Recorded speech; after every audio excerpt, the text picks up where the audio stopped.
Welcome to the 7th video in the Learn Machine Learning series. Last time we talked about principal components analysis, and so this time we're actually going to be heading back to classifiers, and now we're going to be talking about Naïve-based machine learning and machine learning pipelines. So the main topic for today is going to be Bayesian machine learning, which is probability-based machine learning, and then we're going to talk about a little bit on machine learning pipelines towards the end of the video. So once again, great to have you guys here. Let's get started with Bayesian machine learning. Let's talk about the Naïve-based classifier. What is a Naïve-based classifier? The Naïve Bayes is a classification algorithm for binary, two-class, and multi-class classification problems. It is known as a probabilistic classifier. And why do we call it the Naïve Bayes classifier? Why naive?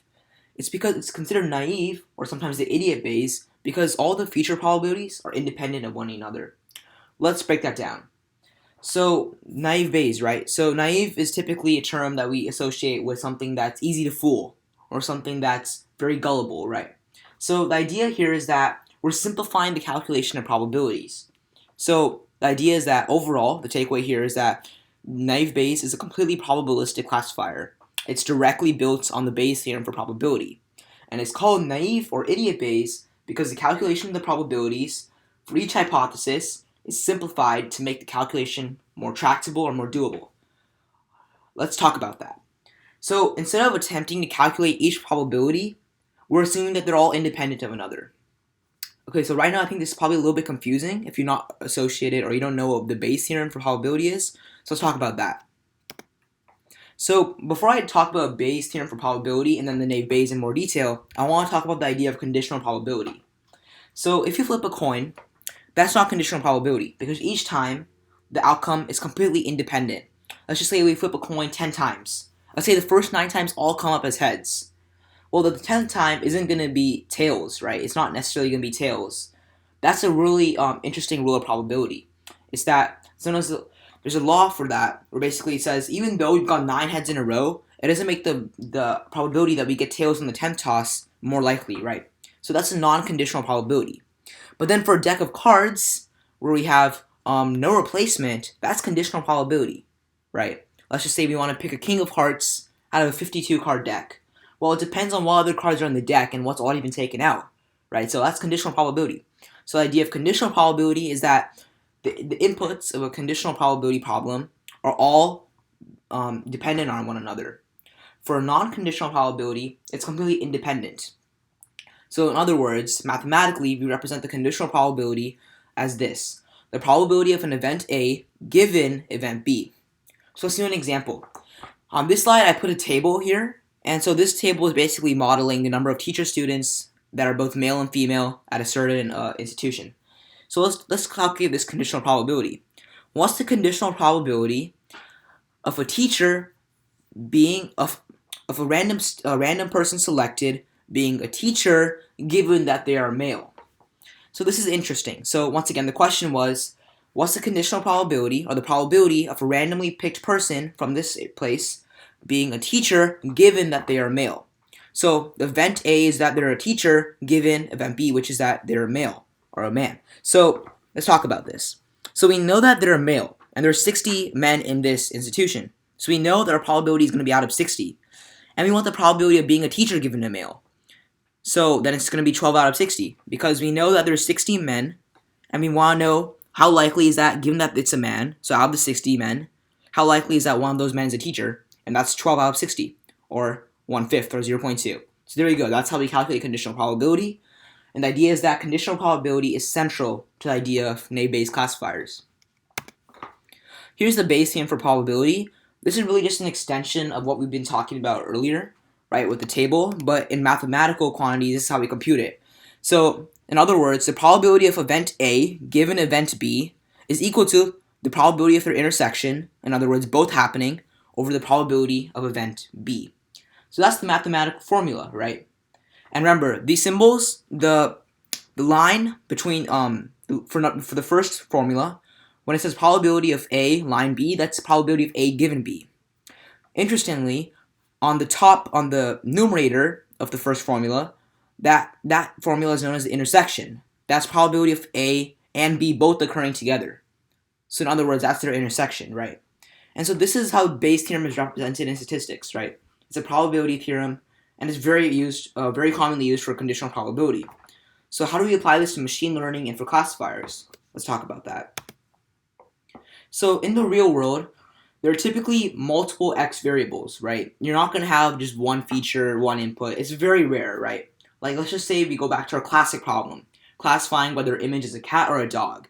It is extremely rare that we're only using one feature. I think in almost all models, there's at least 5 essential features, right? So, in other words, in the real world, there are typically multiple x variables or features or inputs. And so we realize that if the features are independent, then we can translate Bayes' theorem into what's known as a naive Bayes classifier. So here, this is what I want you to understand. The critical assumption for this kind of classifier is that the features are independent. For a cat and dog, we're assuming that features like the number of whiskers, the size of the tail, these are completely independent. And then we can use a probabilistic classifier like the naive Bayes. The graph here is basically an example of a multivariate normal distribution, and that's something similarly that's used in naive Bayes classifiers. We're going to be particularly talking about the Gaussian distribution for multivariate examples. But the main takeaway here is I want you to understand is that the central assumption for using a probabilistic classifier like naive Bayes is that the features must be independent. That is central to the idea of this classifier. So let's break down some of the vocabulary that's used when people talk about naive Bayes classifiers. So there's 2 important terms. There's class probabilities and conditional probabilities. It's on the slide, but I'll talk about it. So class probabilities are the probabilities of each class in the training data set. This is pretty obvious, right? If we have 100 training samples, or basically examples in our training set, then the class probability will be how many of these training sets have this value for a feature, or this label. So it's basically a probability of a certain class occurring in your training data set. Not too difficult to understand. The conditional probabilities, on the other hand, are a little bit more complex. The conditional probabilities in this case of each input value are basically the probabilities of each input value given a class value. So an example would be in our data set of maybe 100 examples, we say that what is the probability of having this feature given this label? What's the probability of this feature and label matching up? That's what conditional probabilities are. That's how naive Bayes works, right? Let's talk about some more terms.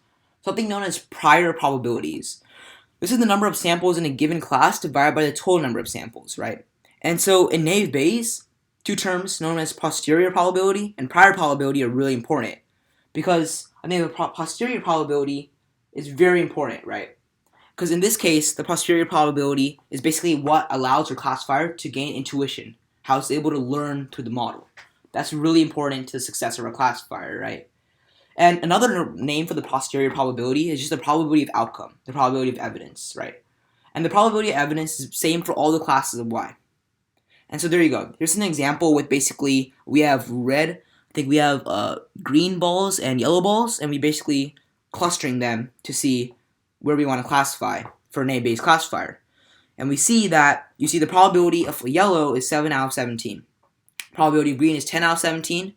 Probability of classifying, given that the class is green, is 3 out of 10. Probability of some classification, given that it's yellow, is 1/7. So that's how it works. Those are both posterior probabilities. And those are probabilities of outcome, right? Given that we're classifying for this class, what is the probability of a ball being green or yellow? That's how it works. So I think we've already talked about class probabilities and conditional probabilities, but I think the main thing on this slide I want you to understand is the formula, right? So how it all comes together.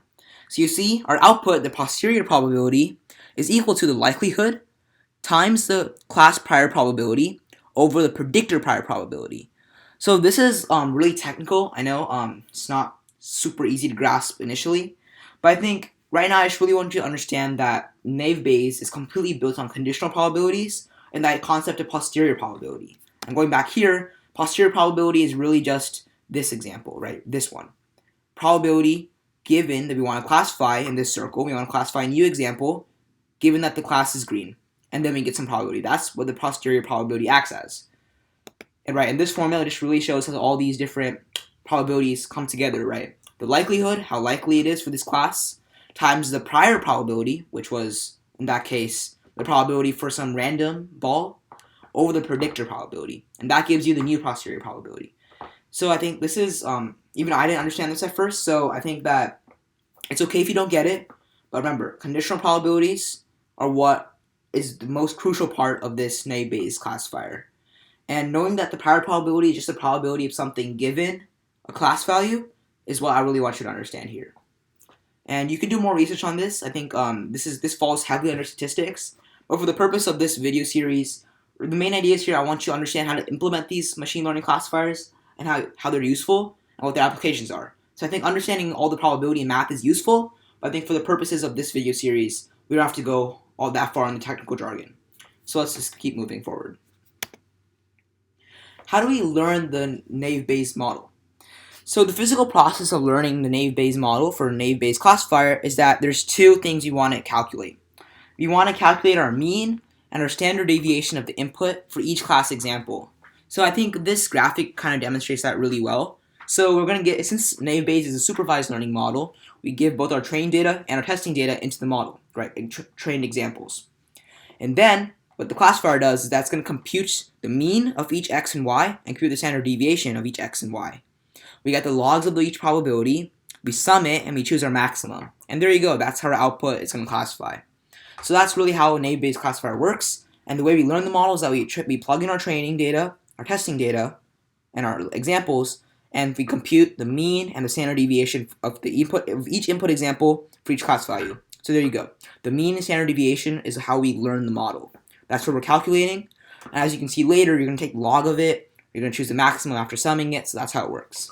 The takeaway here, understand that when we learn the model, we plug in our data, we compute the mean and the standard deviation for each example for class value. There you go. How do we make predictions on test data for this kind of classifier? So there's something interesting here. This is more on the statistics side, but you have to apply a certain probability density function known as the Gaussian Probability Density Function, or Gaussian PDF.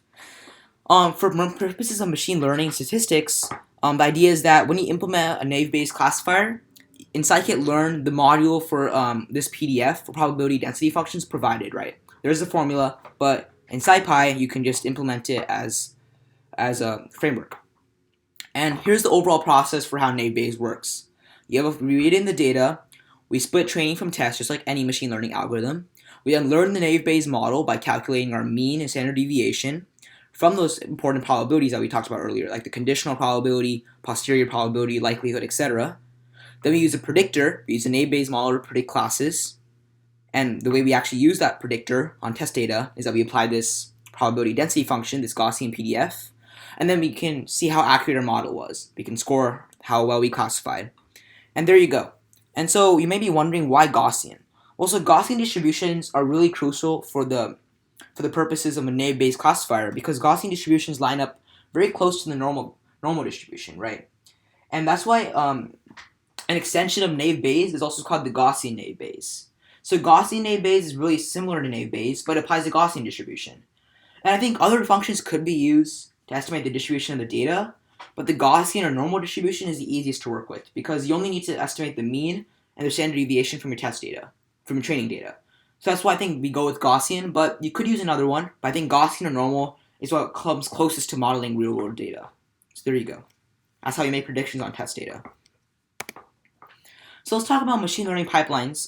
This is not the main topic of this video, but I think it's really interesting for you all to understand this, because in academia, in research, even in general, like machine learning, like the community, I think the term machine learning pipelines is thrown all around, right? So I think we should break down this term and how it's used. What is a machine learning pipeline? Well, a machine learning pipeline is really just simply any kind of schema or architecture of the elements involved in a front-to-end machine learning model. Okay, let's deconstruct what that means. A schema or architecture of the elements involved in a front-to-end machine learning model. In other words, this is basically all the different processes or all the little features, sorry, not those kind of features, all the little different tools, different processing we're going to use in our model from start to finish. So when you build a machine learning model, I think you always have to start off with some data, right? You have your data, there's data collection, right? You have to find the data or collect it yourself, right? Then you verify the data, right? You have to make sure it's accurate, you have to fill in any holes. Then you're going to start training your model, right? And that's where you start training the model. You're going to split your data into training and test and validation. You have a split like that. And then you do feature extraction. And then you're going to basically start running some test predictions. You're going to train the model, then run test predictions. And then you can do process management, analysis, and then you can calculate how accurate your model was, right? So you see this process of building a machine learning model, there's so many different major steps involved.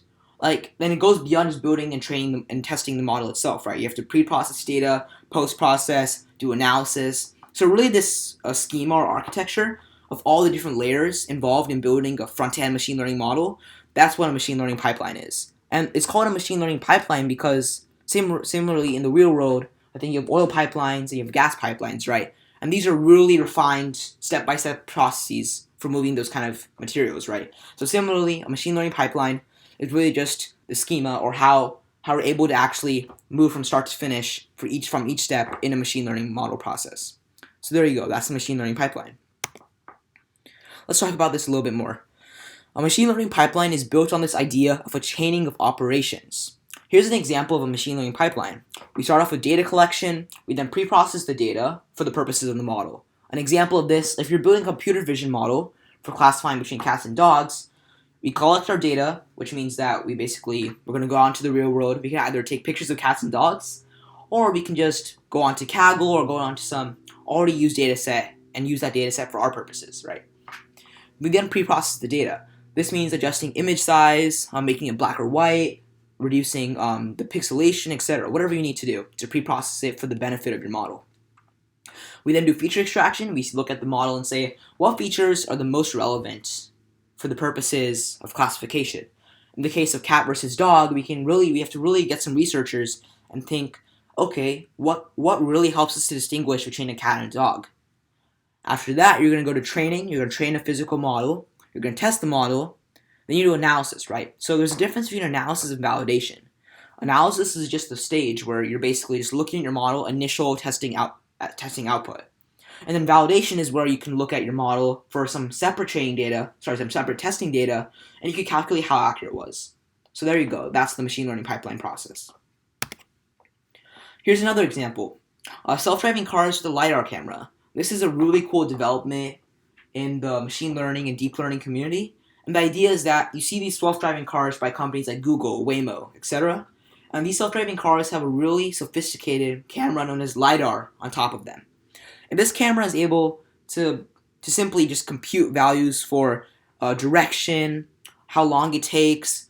It basically is just inputting data from its surroundings for the purposes of machine learning. And the idea is that I think a common misconception is that this camera is what allows the car to drive. That's not true. This camera and this equipment is really just used to capture as much data as possible. Because these companies like Google, Facebook, Amazon, they're big data giants. They're built on this amount of data, right? And so the data in this case is a huge commodity for them. And the way they can make these self-driving cars better and improve them is by capturing all this data. So this is a machine learning pipeline because it's really just a process, right? You have these cars collecting data, you process that data, you input it back into the system, you try to use that data as features in your model to help self-driving cars perform better and better, become more and more safer. So there you go. That's an example of a really cool machine learning pipeline. Let's conclude today's video. So here are the takeaways from today's video. So we've talked about how the use of machine learning algorithms like the Naïve-based classifier use real-world principles built on probability, the idea of a trade-off, this idea of conditional probability, where probability is basically based on we want the probability of this event given another event. And there you go. That translates into conditional probability and the role of the Bayes theorem for statistics, right? Where the probability of event A given event B is equal to the probability of their intersection over probability of the second event. We talked about how data representations in terms of the Gaussian distribution, the normal distribution, are essential to the performance of a Naïve-based classifier. We talked about applications of Naïve-based. And we finished off by talking about what's a machine learning pipeline, what are they used for, and what's an example, right? So we talked about how it's a chaining of operations, how all the different processes involved in machine learning come together as like a chain, right? It's really just one large process broken into several different little steps. And we talked about the example of LIDAR and Google self-driving cars. And that's it for today's video. So once again, thank you guys for watching. I'm really great to have you here. This was the 7th video in the series. I believe next video we're going to be covering more classifiers, and then we're going to almost finish the series. So thank you guys for watching. It's been a pleasure. I'll see you next time. Thank you.